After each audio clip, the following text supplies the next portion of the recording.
La historia nos muestra la inseguridad que tienen los hombres de ciencia al hablar del origen del universo. La teoría geocéntrica del universo llegó a su fin con la teoría heliocéntrica de Nicolás Copérnico. En 1927, Georges Lemaître presentó una teoría de expansión universal a partir de un centro que no tuvo apoyo, porque se acercaba a la posición creacionista del universo. Pero Edwin Hubble la presentó 4 años después, con la condición de que se negara ese centro de creación. Cuando se le preguntó por qué lo negaba cuando eso no ocurre en espacios libres, solo dijo que para él era intolerable. Sus admiradores trataron de seguir sus ideas e imaginar un modelo, concluyendo con una explosión que evolucionó dirigida hacia un lado, como el que vemos en esta figura. Oponiéndose a esta postura, Fred Hoyle, quien fue el que acuñó el término Big Bang, propuso en 1948 un universo en estado estacionario para concluir finalmente que el universo existe por un superintelecto y no por la casualidad. Hoy la teoría más aceptada es un Big Bang en inflación creciente, que también es la más criticada. Para sus defensores, el universo se originó de la nada en el momento cuando el espacio, el tiempo y la materia tuvieron un origen simultáneo. Y como hoy eso no ocurre en ninguna parte, se argumenta que la expansión universal fue causada por un extraño tipo de materia que se comportaba muy distinto a la materia que estamos familiarizados. En otras palabras, para sostener la teoría, decidieron inventar lo que necesitaban. Stephen Hawking dijo: "Para mí, la idea más atractiva es que el mundo fue creado espontáneamente de la nada absoluta". Pero la ciencia defiende el principio de Lucrecio de que de la nada, nada sale. Y es además una violación del principio de conservación de energía y del principio de conservación de la materia. Hawking cree que pequeños universos aparecen espontáneamente de la nada.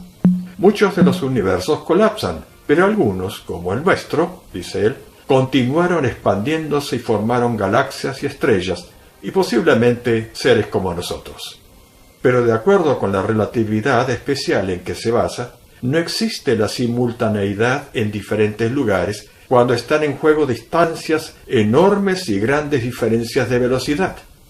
Ese astrofísico también sostiene que la materia se creó simplemente como las burbujas en el agua, y cuando se le pidió una explicación, dijo que en realidad su doctrina exige un universo con leyes científicas que hoy no existen, y se formaron espontáneamente antes de la gran explosión. ¿Es que las leyes científicas también se formaron por casualidad y de la nada? De acuerdo al espacio-tiempo conocido, los teóricos llegaron a la conclusión de que el universo se originó hace 15.000 millones de años. Luego lo anunciaron con más precisión en 13.700 millones. Y afirmaron que la hipótesis no podía mantenerse con más o menos espacio-tiempo. Pero con mediciones de la constante de Hubble, que permite calcular la edad del universo, se encontró un valor alto, que hace que el universo sea de solo 8.000 millones de años. O sea, que habría estrellas más antiguas que el mismo universo que las cobija. A esta contradicción se le sumó otra más grande, pues los teóricos del Big Bang afirmaron que no puede haber objetos celestes de un ancho mayor de 150 millones de años luz. Pero en 1986, Brent Halley detectó supercúmulos de galaxias que tenían un ancho de 300 millones de años luz, es decir, el doble de lo anunciado.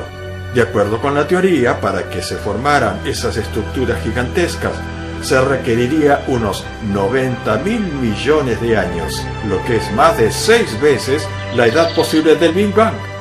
Y si esto fuera poco, en 1989, Geller y Hachra se encontraron con otro supercúmulo de 200 millones de años luz de anchura y 700 millones de años luz de longitud. Se trató de salvar al Big Bang creando la teoría de la materia oscura fría, pero por los conflictos que trajo, Rogowski y otros ya hablan del abandono de esa hipótesis. por medio de sus cómputos ponen en duda la veracidad de la teoría del Big Bang, según la cual el universo nació a partir de una singularidad. El propio Hawking admitió en una reciente aparición pública que todavía es incapaz de decir por qué existe el universo. Se dice que por medio de esa gran explosión cósmica, la materia se formó mediante 4 fuerzas definidas: la gravedad, el electromagnetismo, la fuerza nuclear fuerte y la débil. Lógicamente surge la pregunta: ¿quién creó estos principios de física antes que se creara la materia? ¿La nada? ¿Y por un azar que los estableció con tanta precisión que después de miles de millones de años permanecen inalterables? ¿Es que la nada es más inteligente que Einstein y que los científicos de hoy? Si insistimos que todo se realizó por azar, el físico Paul Davies calculó que para que la gran explosión cósmica se expandiera sin la intervención de un diseñador inteligente, con la precisión que necesitó para llegar a la posición actual, las posibilidades necesarias llegarían a 10 partes entre semejante número. Según la teoría estándar, la gran explosión creó en solo 2 o 3 minutos los primeros átomos. Pero, ¿cómo pudieron producir esos elementos subatómicos al hidrógeno, que hoy se sabe que no es tan simple como se creía? ¿Y cómo lograron sumar otro protón con carga positiva sin que se rechazaran, para crear el helio sin que el azar tuviera ningún conocimiento de física? Por eso están obligados a sostener que lo primero que creó la nada fueron las leyes. Después que se formaron las estrellas y las galaxias, se habrían formado elementos más pesados como el magnesio, el hierro y el plomo, etc. Pero estos elementos pesados se encontraron en estrellas mucho más antiguas de lo que propone la teoría, y como hoy no se forman de acuerdo a la teoría, se excusan diciendo que en esos tiempos los elementos se comportaban de otra manera. Muy creativos, por cierto. La teoría del Big Bang también predice una densidad de materia de 10 átomos por centímetro cúbico de espacio, necesaria para enfrentar la expansión y permitir la aglomeración de materia.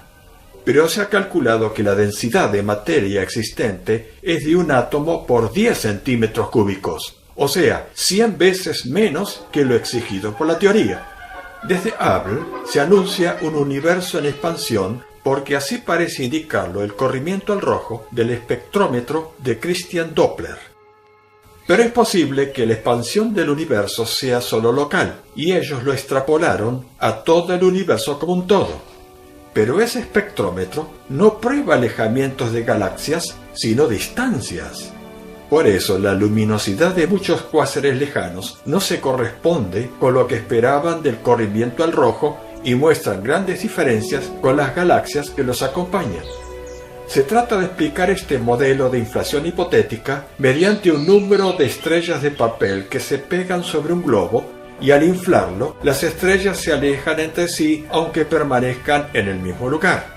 Robert Henry hizo notar que si esto fuera cierto, las distancias Tierra y Luna y Tierra-Sol estarían aumentando, lo que no es cierto. También las aglomeraciones de estrellas se alejarían y se desintegrarían antes que se puedan formar como galaxias, transformando la hipótesis inflacionaria en su propio verdugo.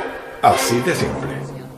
El bestseller Stephen Hawking dijo que se había propuesto destruir la teoría religiosa de Dios porque se basa en hechos sobrenaturales que hoy los científicos no pueden probar, pero admitió que su teoría de los orígenes también se basa en un comportamiento muy diferente a la materia que estamos familiarizados. Así vemos que al querer rechazar la palabra de Dios por considerarla improbable y anticientífica, presentan un origen del cosmos igualmente improbable y anticientífico.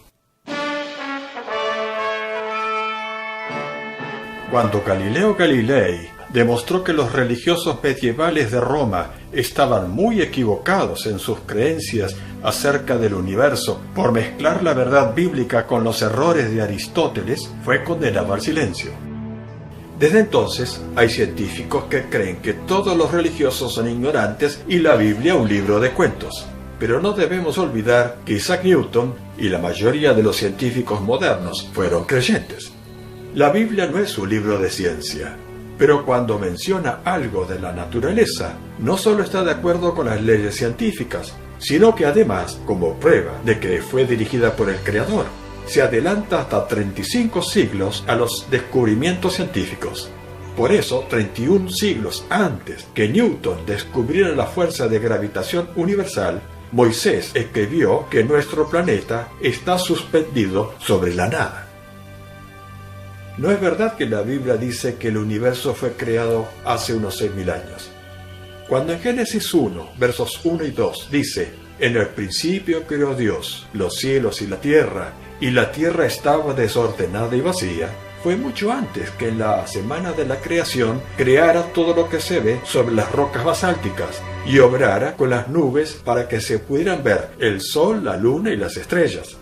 La palabra hebrea que usa para el cuarto día de la creación no es bará para decir que entonces Dios creó el sol, sino asá, que significa obrar con elementos ya existentes. En Isaías 48, versos 13, nos aclara: «Mi mano fundó la tierra, sin nada en su superficie, y mi diestra extendió los cielos», es decir, el sol y los demás astros. Al llamarlos, comparecieron juntamente. De acuerdo a lo que leemos del Antiguo Testamento, Pablo también asegura que primero Dios creó los cimientos de la tierra y los cielos. Y como el profeta Isaías también dice que Dios vendrá a hacer juicio desde lo más lejos de los cielos, y por eso los radiotelescopios todavía no encontraron el centro universal, pues su luz todavía no llegó a nosotros, esta revelación nos hace entender que la edad de nuestro planeta y el universo es mucho más antigua que los miles de millones que suponen. Y esto también explica por qué se están encontrando gigantescos supercúmulos que traen tantos problemas a los teóricos del Big Bang. Estamos con Pablo de Tarso, un doctor de leyes del siglo I que llegó a ser un apóstol de Cristo cuando dijo: «Los atributos invisibles de Dios, su eterno poder y su divinidad se ven claramente desde la creación del mundo y se entienden por las cosas que han sido creadas, de modo que no tienen excusa».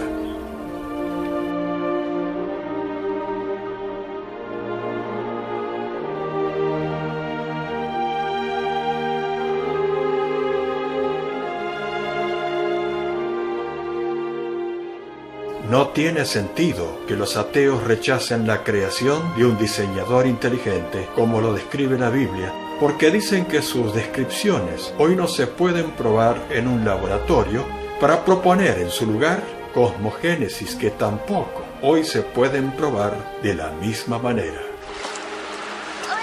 No tienen excusa.